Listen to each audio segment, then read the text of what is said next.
Hi, I'm Erin Welsh. And I'm Erin Updike. And This Podcast Will Kill You. Today we're talking brown recluse bites. We are. I'm really excited about this, actually, Erin. Me too. It's so interesting how large the fear looms in many places. Mm-hmm. And infamous, I think, is like... That's a correct, I think. Yeah. That's a correct. And I can't wait to tell everyone how undeserved the infamy really is. We're going to dispel some myths here. We're going to try to do a little bit of reputational rehab for these spiders. Exactly. And, but also acknowledge that they, as you will learn, the bite can be quite gnarly. It can be bad. Yeah. It can be bad. But there's a lot to cover. So I'm really excited. We should finish do our intro. Yep. Exactly.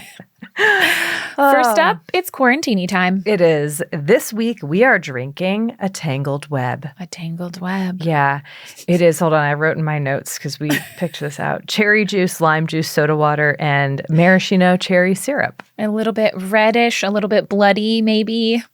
Sure. Yeah. Sure. Yeah. It's delicious. It's refreshing. We'll check it out. The full recipe on our website, thispodcastwillkillyou.com, and on all of our social media channels. So make sure that you're following us there if you're not already. Yes. Website has lots of good resources, including actual resources for each episode, transcripts, links to various things like music by Bloodmobile, Bookshop, etc. Check it out for all of your This Podcast Will Kill You needs. Rate, review, and subscribe. We'd like to remind you. Shall we get into this? Let's do it after this quick break.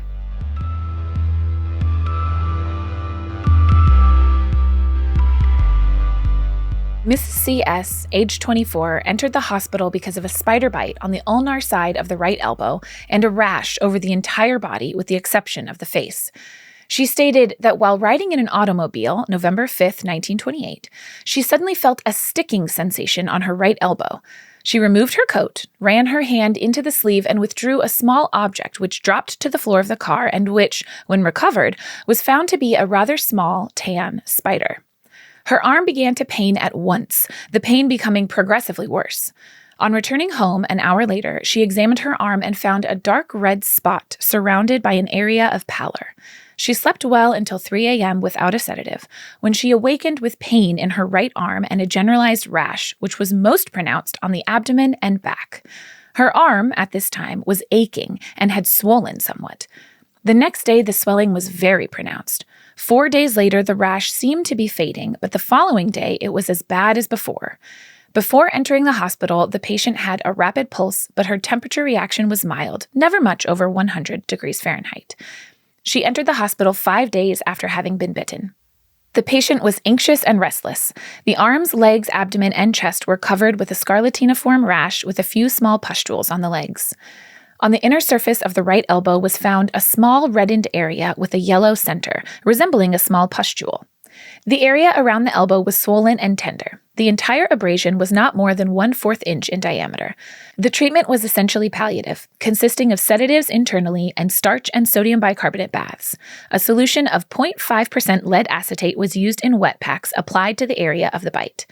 The spider was identified by Professor C.R. Crosby of Cornell University as a specimen of Loxosceles rufescens, a species usually found in Texas, Florida, Mexico, Costa Rica, Europe, and Japan. As yet, little reference has been made in the literature regarding its toxicity. So far as my search of the literature enables me to judge, no case of poisoning from its bite has been reported from this region.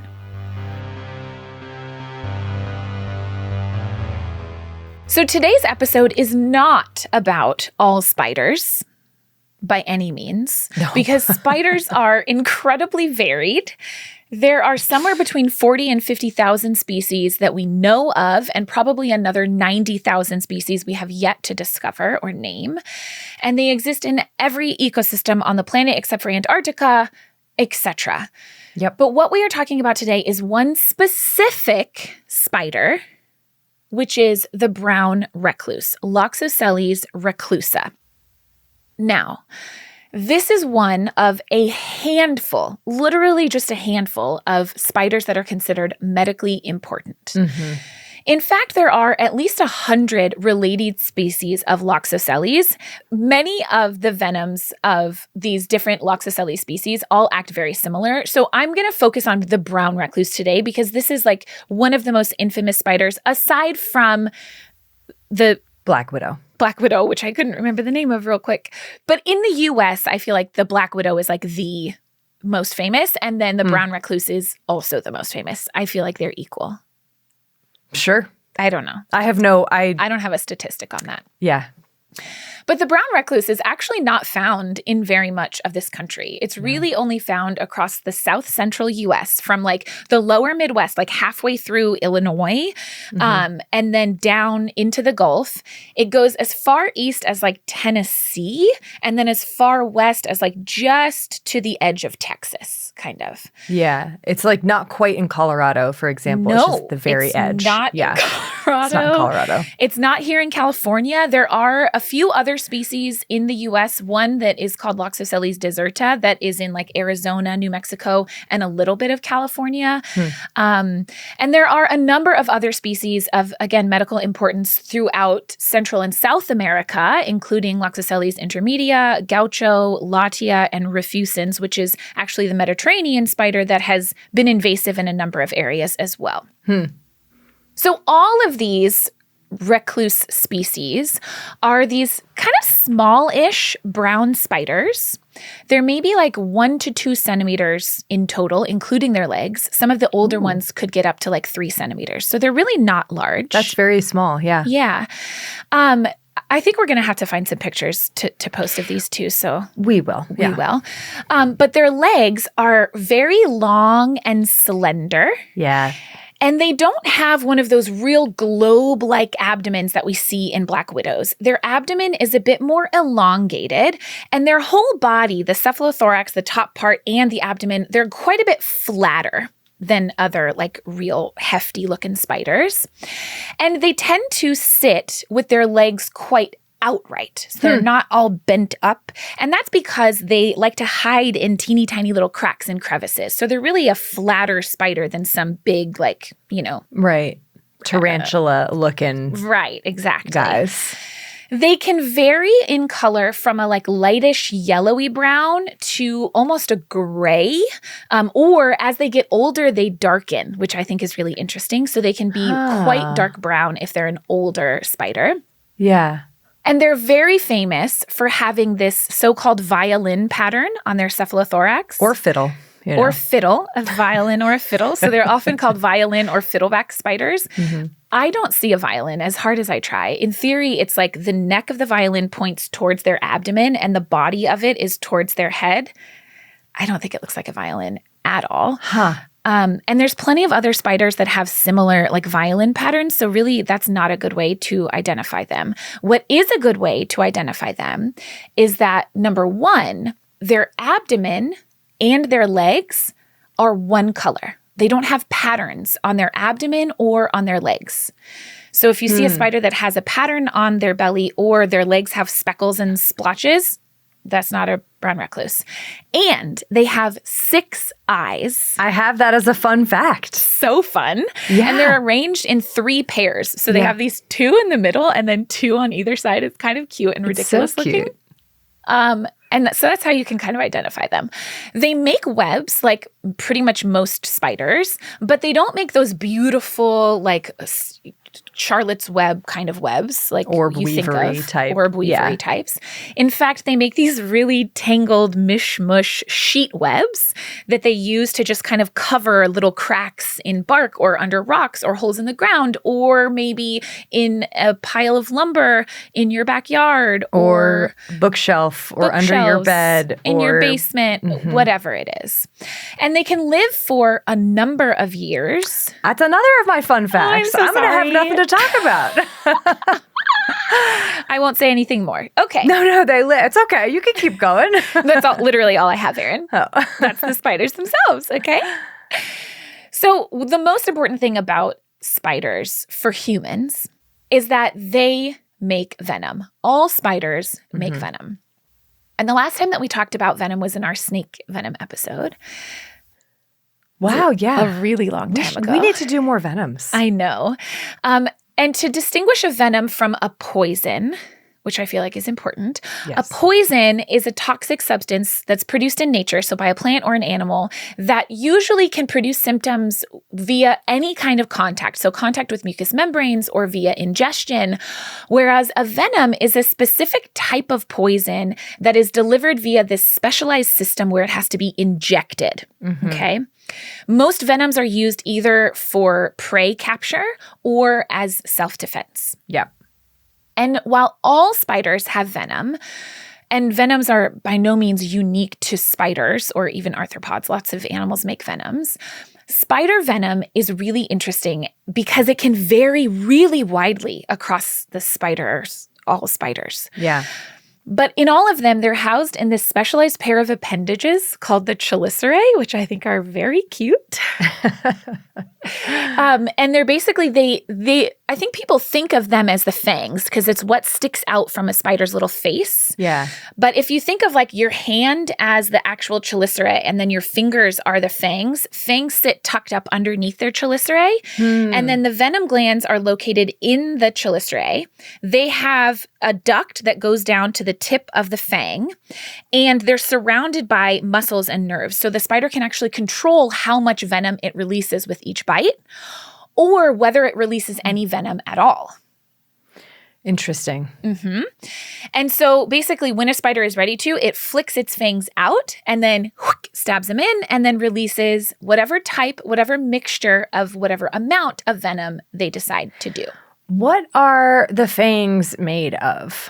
Oh, I don't know. Okay. Chitin? I don't know. I know, just like, is it specialized chitin? Like, why, you know, how do they actually penetrate human skin, for instance? Or, you know, does it, and yeah. That's a great question. I don't know. Okay. I didn't look that much into detail of it. Spider exoskeletons in general are made of mostly chitin, so I imagine it's just like a specialized extra hardened chitin. They do have to be large enough in diameter and sharp enough to be able to penetrate human skin. Most spiders, their fangs are not sharp enough or large enough to penetrate human skin. And this is where I didn't look into this at all, but it's interesting to think about, like, brown recluse spiders being quite little.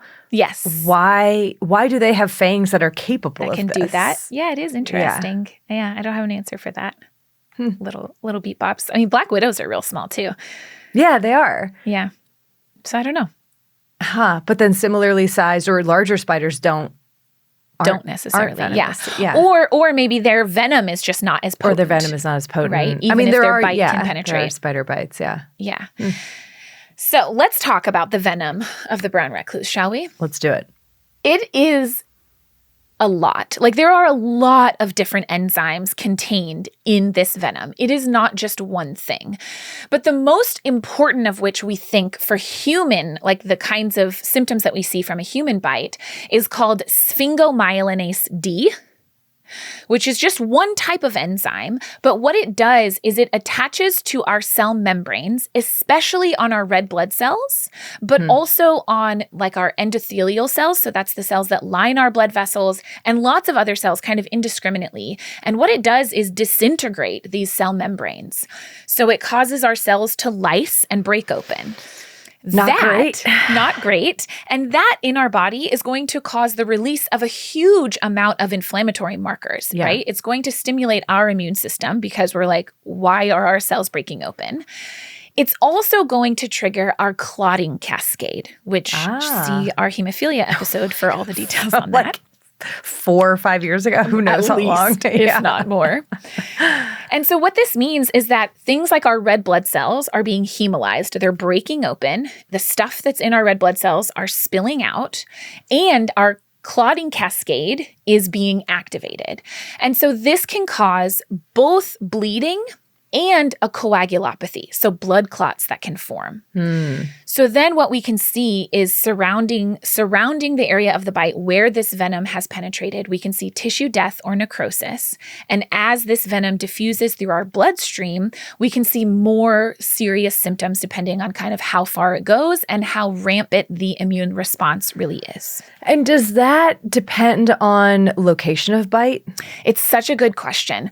It probably depends on a lot of different things: the location of the bite, how much venom was injected, or whether venom was injected at all. And I tried to get a sense of like, how much venom does a spider bite give you? And I couldn't.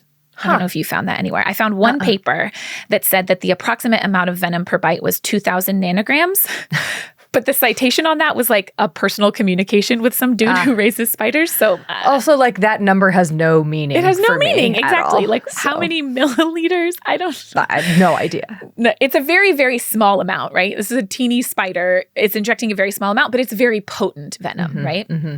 So it's going to depend probably on the amount, on the location, on the age of the person. So kids seem to be more adversely affected than adults when they get bitten. And then probably other things too, especially when we talk more about the symptoms. If you have something like diabetes, that's going to delay your wound healing to begin with, right? So there's going to be a lot of individual factors that play into how bad this bite ends up being. And the thing is that as scary as that venom sounds, right, this venom is diffusing into your skin and blood vessels and disintegrating cells as it goes. Right. It sounds pretty bad. It's just leaving a trail of destruction. Right?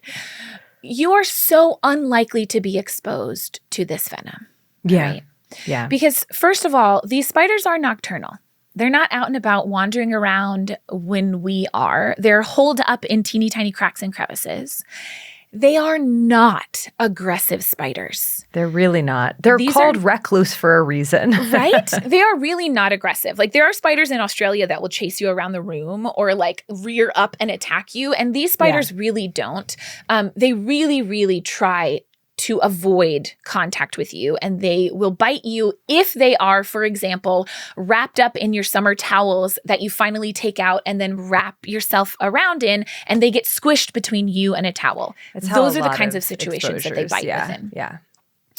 But despite their quiet nature, their venom can pack quite a punch. So it's often called necrotic arachnidism or gangrenocutaneous arachnism, or even loxocelism. Yeah, I've seen that a lot. When you get envenomated by a brown recluse. Mm-hmm. And most of the literature kind of splits the array of symptoms that we can have into 4 kind of categories. Mm-hmm. 1 is no symptoms at all. 1 is minor injury.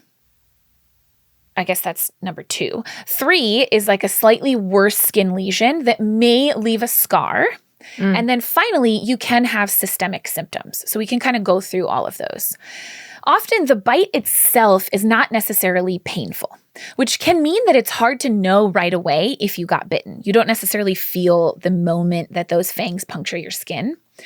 But usually within a few hours of a bite, you might see redness or swelling, and you might have a kind of burning pain or itching, not dissimilar to any other like insect bite, really. And then at some time over the next few hours or couple of days, you might see a central area of kind of necrotic tissue or this dead kind of tissue that starts to develop. Yeah. It might look just like a kind of duskier color that doesn't necessarily look like dead skin. It's just sort of like a duskier color with like a reddish ring around it. Or it could look like kind of a blood blister in the center. These are all Googleable pictures if you would like to see for yourself. Just although so many pictures warned. on Google are like probably not actually a brown recluse bite. Well, yeah, that is also the story of brown recluse. And then this can progress to basically like a necrotic area of tissue that's usually really well defined and then surrounded by redness, which depending on the area could spread like a good ways up, say, your arm or something over the course of a few days, or it might just be right around where that wound is. And even though this can result in an ulcer that eventually kind of sloughs off and takes quite some time to heal, it generally will heal on its own, even without any major medical interventions. And I think it's easy for us to hear the word necrotic tissue and think that's really bad, I'm going to need surgery, etc. But it's usually just the first couple of layers of skin and that like little bit of dermis that gets affected. And so this usually heals completely on its own. It's interesting. I was going to ask about like which proportion, how do all bites fall into these different categories of minor wound symptoms, to et cetera. But I would imagine that it's really difficult to get accurate numbers given how many bites are misdiagnosed, how many wounds are misdiagnosed as brown recluse bites. Yes. The number that I saw over and over in the literature, and I don't know how they came up with this, but they said that 90% of the time, there's like no need for medical intervention at all. So it's only 10% of the time that a bite from a brown recluse would need some kind of medical intervention. And even that doesn't necessarily mean it's severe. It might just mean wound care, right? Yeah, yeah. There can be more systemic symptoms, like was described in our firsthand account. This like generalized rash, this like red, splotchy, little bumpy kind of rash that almost looks like an allergic reaction or something. Even that is usually self-limited. So even that you usually don't necessarily need to seek medical care, or people don't need a lot of medical intervention. However, there can be more severe systemic symptoms from a brown recluse bite. As this venom diffuses through the bloodstream and causes this immune system activation and the hemolysis, the breaking open of our red blood cells, we can start to see signs like fevers, chills, nausea or vomiting. People might show signs like jaundice and dark urine, which means like massive level hemolysis or red blood cells breaking open. And that eventually can lead to renal damage. So kidney failure, even cardiovascular failure, like edema in your lungs, which makes it really hard to breathe. Mm-hmm. And this can, in the literature, it says, lead to death. However, has it? We don't really know because there were 8 reported deaths in the U.S. that were attributed to brown recluse bites between 1983 and 2004. None of these were actually confirmed by spider identification.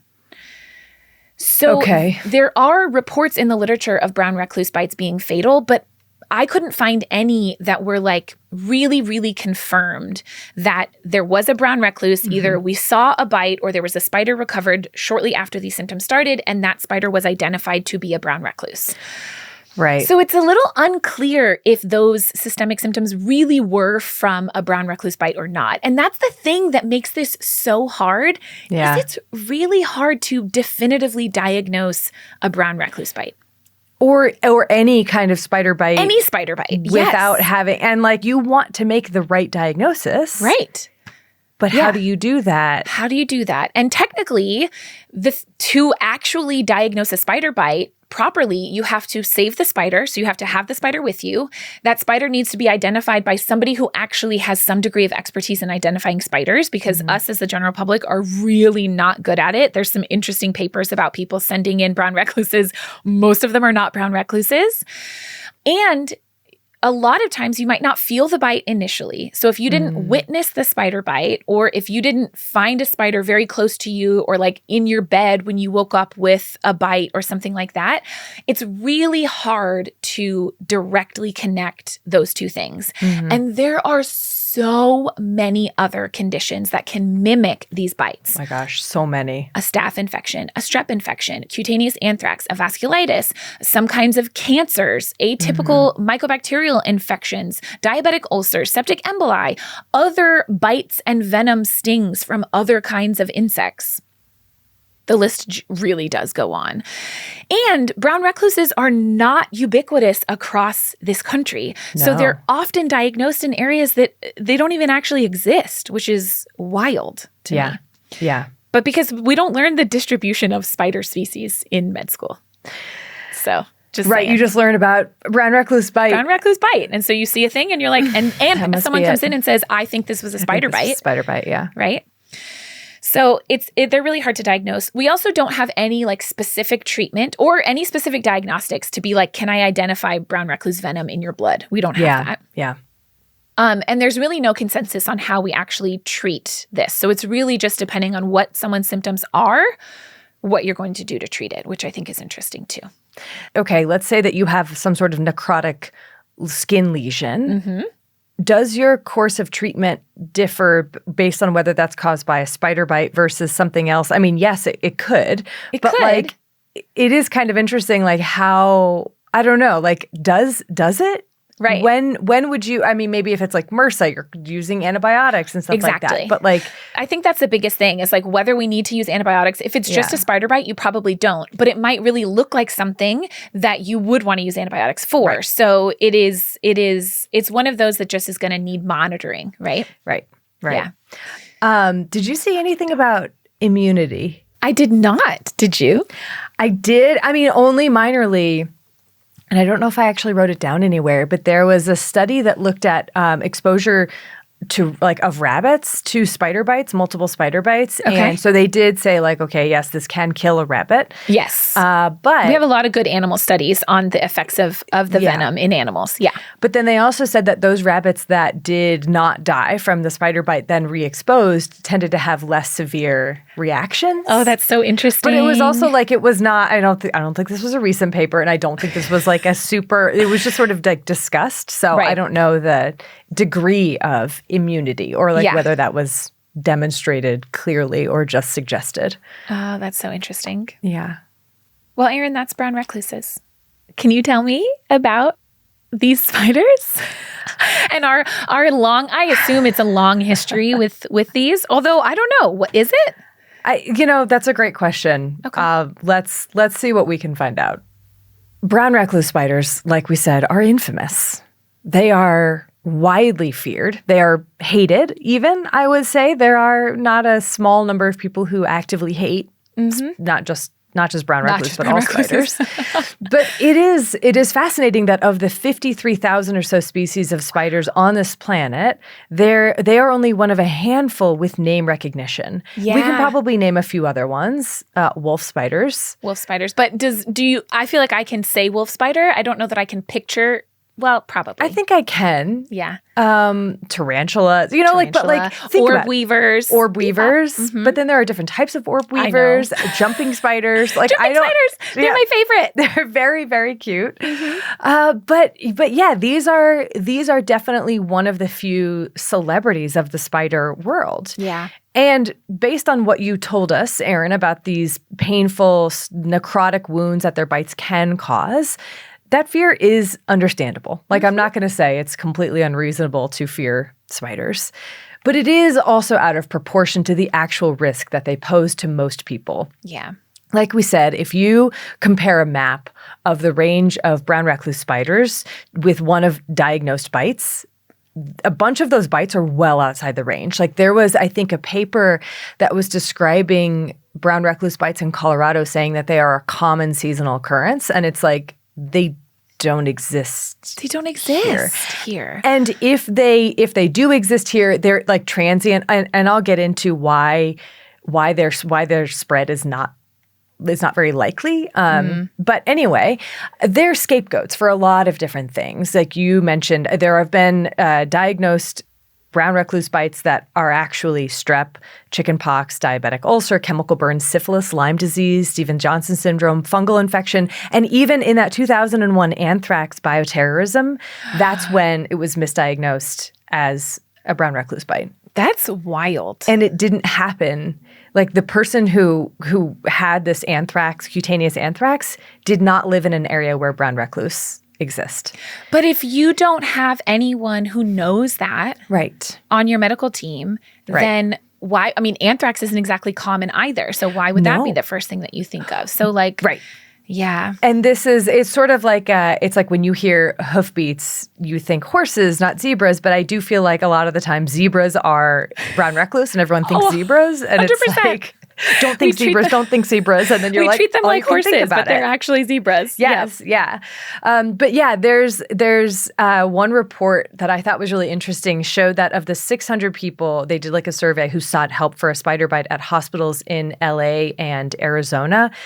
80% of those bites were caused by other arthropods entirely. So not spiders. Not spiders.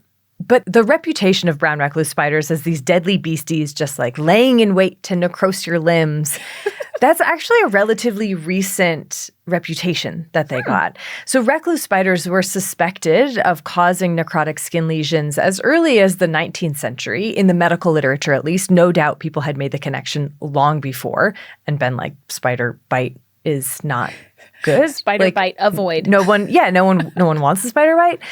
But the brown recluse itself was first implicated in that 1929 case report that was in our firsthand account, that 24-year-old woman in Kansas who sought medical care after being bitten. Okay. And in that case report, at the very end, he says no case of poisoning from its bite has been reported from this region. So that's That's not that long. It's less than 100 years ago.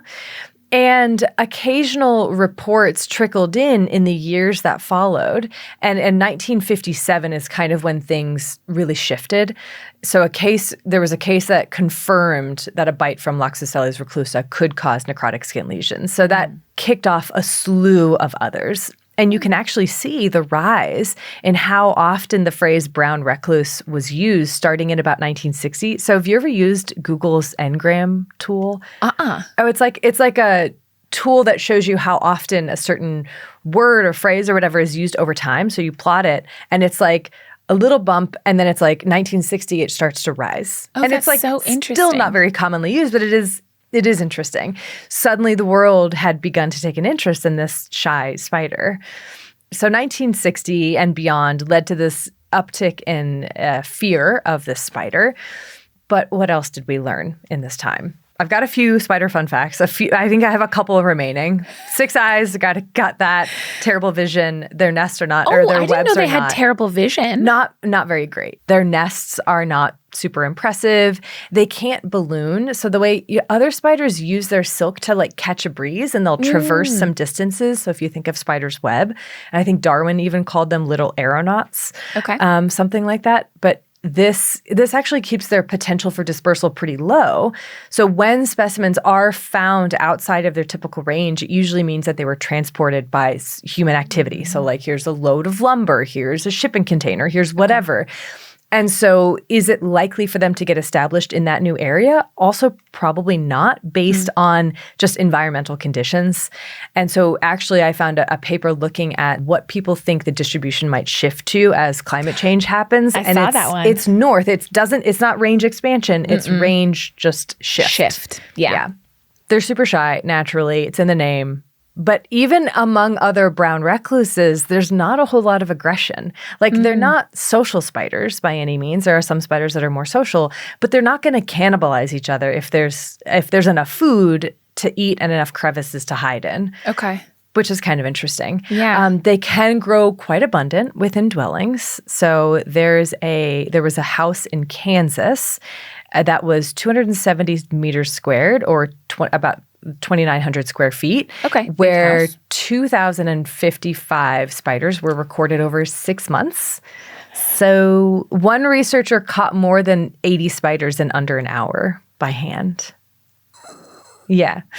So they do quite well in human habitats. And sometimes you will find that in the edges of their ranges, like of their geographic range, they're only found within dwellings, like human dwellings. Interesting. Because outside maybe it gets too cold or something like that. The environment's not great for them. Yeah. And so they're harder to detect in nature. They also can live for a surprisingly long time, even though they are quite fragile, and many throughout their lives will become injured while capturing prey. So they will lose limbs and they don't grow back in subsequent molts. Oh, yeah. Babies. There was an experiment that showed that in under house-like environments or conditions with like temperature control and stuff, male spiders lived on average 646 days and females lived on average 794. So that's like 2-3 years? Mm-hmm. But 25% of females lived for more than 1,000 days, and the record was 1,755. It's a long time. They are long-lived. They are long-lived. Very long-lived. But just hanging out in your bookshelf in the book you never read. Just chilling. Yeah. Because they also do really well under with very low resources. So that was with food and water, that 1,700 and beyond. But another experiment found that these spiders can live for 6 months in airtight containers without food, water, or air. What? So they just like shut down metabolism entirely. I think so. They're just like, we will rest. We're rest. Really good at that. Yep. But when they do dine, they prefer dead prey over live prey. And that dead prey could be freshly killed, several months old. Maybe it was killed by insecticides or another brown recluse. That's what they like. Okay, sorry. Then why do they have such intense venom? I don't know. That I really tried to find like evolutionary blah blah blah about venom, ecological role for brown recluses specifically, and maybe my search terms were off. I don't know. Maybe we are just unlucky that like there's like the compatibility that venom just happens to be really compatible with us. Blood. I don't know. Like breaking. That's just so interesting. If they're mostly eating dead stuff and they're not aggressive even to other spiders. Yeah. Or is it like, because I know, and I wish that I had looked into this more, but I know there's like, you know, the people who want us all to be less afraid of spiders will say how much more potent certain spiders' venoms are, but they can't penetrate our skin, right? Like daddy long legs and stuff. And I've never looked into the veracity of those claims, but like maybe that is the case. And so it's just like combo of bad luck. They've got super sharp little. I wish I knew more. Yeah. So interesting. But yeah, they're very much sit and wait. Even if so, they'll like kill something and then wait, come back to it later, whatever. But 92% motionless of their lives. Not motionless. Motionless. Imagine. Which is quite relatable. Yeah. I'm just like, many days I feel like 92%. On the reproductive front, they're not very prolific compared to other spiders. So their egg sacs contain about like 50 eggs, about half of which hatch. But there are other spiders that hundreds to thousands of egg sac or of eggs in their egg sacs. Yeah. Yep. So these spiders, as you can see, have rich lives beyond their venomous potential. But I will acknowledge that, yes, their venom is one of the more interesting things about them. So let's talk about it in a little bit more detail. So, Erin, you covered all the ins and outs of this specific venom of the brown recluse. And so what about spider venoms more broadly? Again, they are incredibly varied. All spiders produce them. Well, sorry, the vast majority of all spiders produce venom. There's one family that had once had apparently the ability, but they've lost the ability to make venom. Interesting. Yep. And across the over 50,000 spider species that make venom, they make a bunch of different kinds. How many? We have no idea because spider venom is relatively understudied compared to things like snake venom or even scorpion venom. And most research looking at spider venom has been directed towards these handful of species that are medically important. Right. So why do spiders make venom? Why does anything make venom? It usually falls into one of three reasons. There's defense, there's competition, and there's predation. So most spiders make venom to incapacitate and kill their prey, but defense also, of course, plays a role. So for instance, some research has found that in some species, males and females have different types of venom profiles. What? With females making more complex but less toxic venoms in one situation. This might be due to how males and females of different species live. So maybe males of a species are more likely to encounter a wide range of prey. Maybe they have more generalist venom, for example. Maybe females of a species move around more and carry an egg sac, need to eat more, so they might have a more powerful venom for defense. Venom composition can also change from individual to individual and across the spider's lifespan. Venom is costly to make, so they're typically going to be very economical with there's been studies that show that the amount of venom injected by a spider or deployed by a spider correlates sometimes to prey size. Ooh. So if a prey is smaller, they're going to use less. If the prey is bigger, they're going to use more. So they're really making a decision and controlling those. Well, decision is, but they modulate how much venom is used. Oh, how interesting. And they typically will only deploy it as a last resort. So especially in a defensive situation, they're like, can I just run away without wasting all of this venom? Yeah. Or do I have to use it? And so that's why brown recluse, it's only in the last resort. They're trapped. Oh my God. Yeah. Do we have any evidence? Do they dry bite the way that sometimes snakes do? I think that they do. Yeah. Okay. I think that's what I read. So interesting. But yeah, spiders can inject their venom with a bite. They can imbue it into their silk so that if a little critter comes, it can start acting to either immobilize it or kill it. What? And there's even some spiders that can spray it defensively, similar to spitting cobras. Out of their fangs? Yeah. Oh, wow. Exactly. But however they deliver the venom, whether it's specialist or general, spiders do it well. They are some of the most successful and abundant predators on this planet. Each year, if you walk away with one fun fact, this is it. Okay. Each year, spiders consume between 400 and 800 million tons of insects around the globe. Whoa. By comparison, humans consume around 400 tons of meat and fish every year. Seriously? That's what I read. I am astounded by those numbers. I know. That's a lot of biomass. That's a lot of biomass. A lot of biomass. And most of that is other insects, including those characterized as agricultural pests. Mm-hmm. A healthy ecosystem means lots of spiders. They play a big role in food webs as both predator and prey. Food webs? But exactly. I mean, we use web for so many different things. I know.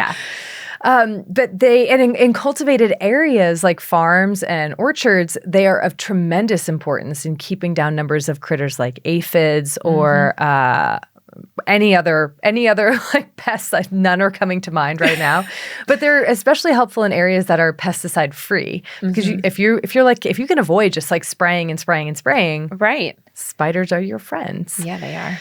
They've also been used in other contexts for biological control of pests. So, for instance, some studies have explored the use of spider species that prey on brown recluse to keep numbers down within dwellings. So they're like, brown recluse do have natural predators. If you don't want a house infestation, that's understandable. They do pose, a medical risk. Yeah. And so there's been some studies saying, what if we introduce or have present the other spiders that occur in this area that prey on brown recluse? I love it. It's a great idea. Another study found that when they introduced spiders, it's an old study, but they introduced spiders in houses in South Africa that preyed on flies, and this is not brown recluse related, but they found that cases of GI infections declined with the declining fly population. Interesting. Because as they would move around their and grossness around. Yeah. But spiders are on the decline. Like insects, populations of arachnids also seem to be decreasing over the past decades across the entire globe. And what that will mean for ecosystems is unclear. Can't be good. No. But one of the major hurdles, though, in conservation of spiders, just like in conservation of parasites, is the widespread dislike and fear that surrounds this group of animals. Yeah. So there's one study that found that between 20 and 30% of people in the UK felt anxious or fearful around spiders, and an estimated 3 to 6% of the global population has arachnophobia. That's actually lower than I expect, 3 to 6%. Well, I think it's to have it be characterized as an phobia. As an actual illness. As an actual illness, yeah. It has to reach a certain threshold. There are questionnaires that try to assess this and physiological responses. But I do think that that 20-30% of people was specifically in the UK. I think that that's probably fairly standard, if not under. If not low. Yeah. In some areas, higher in others. Yeah. Fear of snakes is up there too, as well as one of the other common phobias. But I would guess that more people know the word arachnophobia than they do the phobia for snakes. Do you know the one for snakes? Nope. Oh, see? I didn't either. Reptilophobia? No, that's too general. It's ophidiophobia. Ophidiophobia. Yeah. Didn't know that. Yeah, me either. Fear of spider, why do we fear spiders, right? And it's been suggested that it is evolutionarily ingrained within us because their spider bites can be harmful. Right. But the number of spiders that actually pose threat to humans is pretty low. This is kind of a false equivalency, but you are 2,500 times more likely to be killed by a human than a spider. As an example. This fear is also heavily tinged with disgust. Yeah. Which is kind of interesting in the context of other animals that we fear, right? I don't think snakes is highly associated with disgust. Right. It's just fear. Fear. Yeah. And some researchers have suggested that this presence of disgust points toward it being a learned fear, carried down in cultures over the years. And historically, in many regions of the world, spiders were thought to carry disease and transmit disease. Huh. And so maybe fear and disgust towards spiders lingers because we thought that they caused disease. Plague. That's so interesting. Things like that. It could be both. It could be partially evolutionarily ingrained. Right. It could be learned. I always just thought it was the way that they move. I was scared, I was very scared of spiders for most of my entire life and had to unlearn that fear. In Panama? Actually, even before Panama, in part just doing entomology, having to be able to hold a tarantula to show to little kids. Yeah. And then it was just I was embarrassed to be an entomologist in training and be afraid of spiders. And then having kids, I was like, I don't want them to be afraid. And so now I really have to be I'm not afraid at all. But there is just something Does it linger? Okay. That lingers where when I will always pick them up and take them outside. We'll look at them. Oh, these are so fun and cool. Look at their little body parts. But there's just something that inside you're freaking out. Yeah. Hide it very well. Hide it. Conceal, don't feel. Yes. Thank you, Elsa. I don't feel... I like spiders. I've never had an issue with spiders. Cockroaches and house centipedes have really been my absolute terror. Just creep out. Yeah. Just vomit, feeling nauseous and cold sweats all over. How interesting. Especially, yeah. But I mean, growing up in Florida, we would have the palmetto bugs, and I was one that crawled into my shirt, and so I don't like that. Still to this day. Panama was rough on the cockroach front. I would find them on my toothbrush, on my pillow, everywhere in my life. I remember that. On my one crawled up my naked leg. Anyway, so but we all have spider stories, it turns out. Yeah. Mm-hmm. And spiders loom large in many cultures around the world. In Navajo and Pueblo creation stories, Spider Woman wove into existence the world and everything in it. And everything she created remains connected to her through spider silk, ensuring continued access to her wisdom and her protection.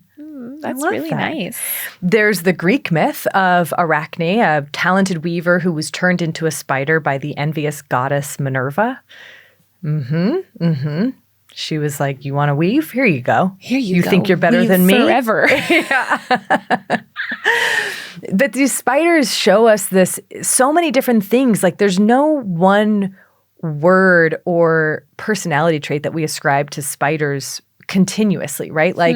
Sloths are lazy, foxes are sly, spiders are everything. They're this interaction, this intersection between horror and beauty. They're solitary, they're treacherous, so many different things. Interesting. Shelob in Lord of the Rings, It in Stephen King's It is a spider. Oh. They're also women, often feminine. They are evoked in stories of femme fatales, these treacherous and deceitful women who lay their venom. Spiders are also recognized for their creative talent and their hardworking nature. They've given us phrases like web and network spinning a tail. And spiders teach us resilience, like in the nursery rhyme of the Itsy Bitsy Spider.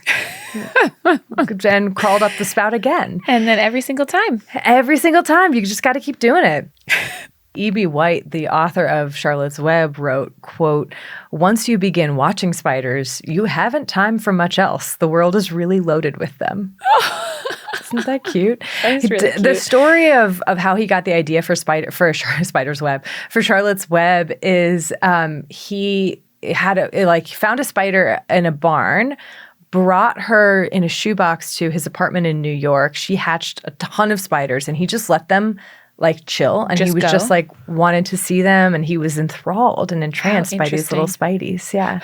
And even I think Darwin at one point on the voyage of the Beagle became infatuated with spiders. He said something like, "I am red hot with spiders."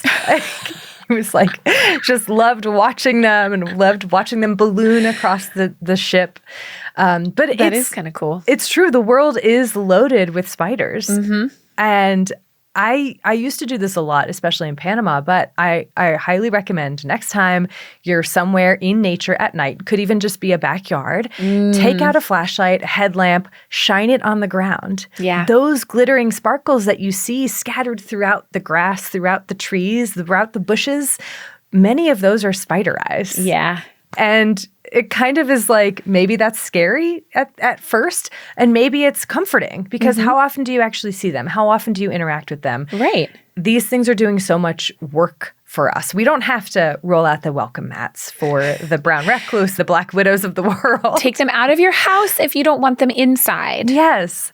Doing this episode, I think, I've never had an issue with spiders, but it did make me kind of take a step back and go, oh, there is a lot of work that these spiders do for us. Yeah. And they are cute and they are wonderful. And so that's all I've got about brown recluse bites. Do we have, and spiders in general? I don't know what I'm going to do for other spider venom episodes. Hey, we'll have more. Don't you worry. We'll figure it out. But do you have any for me about the epi of spider bites? No, Erin. Okay. I think what's interesting is that unlike almost every other disease we've ever covered, we probably overestimate rather than underestimate how often we're bit by spiders in general. That's so funny. That is right? Is that the first time? I can't remember another time that maybe someone who knows our podcast better than we do can tell us.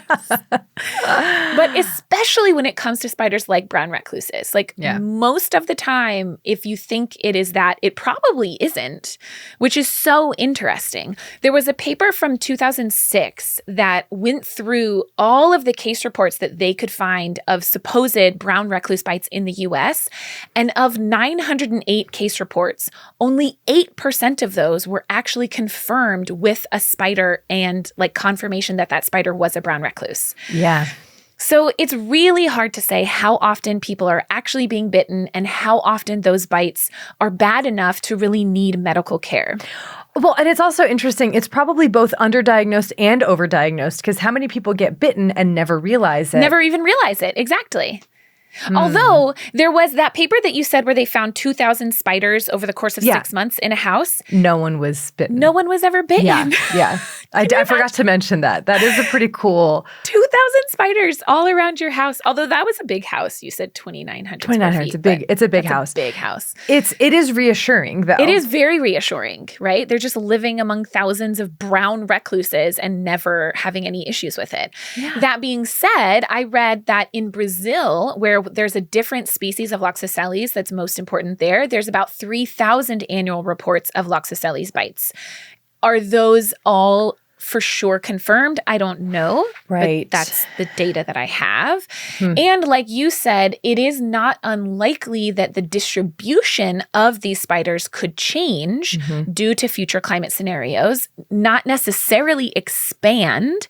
But who knows? It just makes it more important that people who work in the medical profession know where these spiders live if they live near you, or have somebody on staff who's able to help identify spider bites, which I think we don't have enough of. So here's shout out to your local arachnologist or entomologist. Does poison control do spider bites? I imagine that but you're not going to be able to send them your specimens necessarily. Yeah. As far as I know.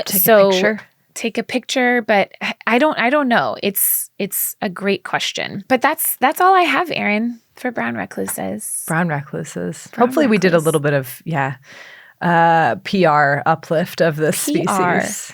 Don't seek them out, just leave them be.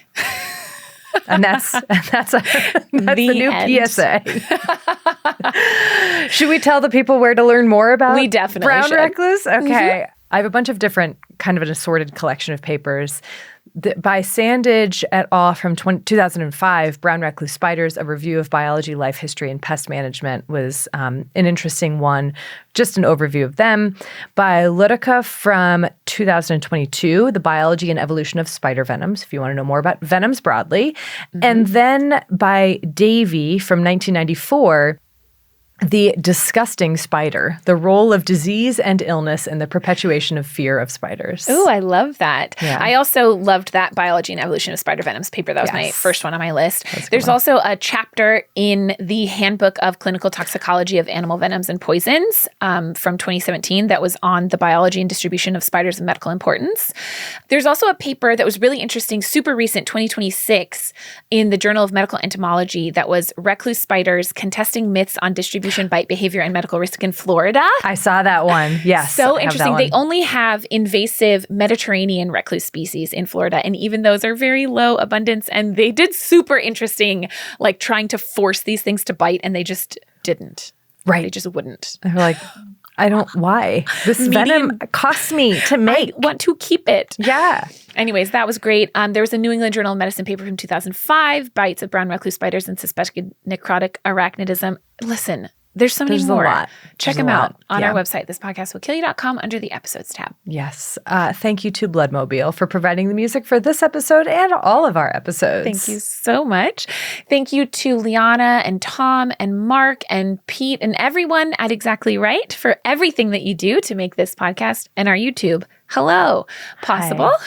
Yes. Thank you. Thank you. And thank you to listeners for listening, watchers for watching, whatever, people who do stuff with this podcast. I need to find a better way to say this. Thank you, though. We do this for you, and we hope you like it, and it means everything. It does.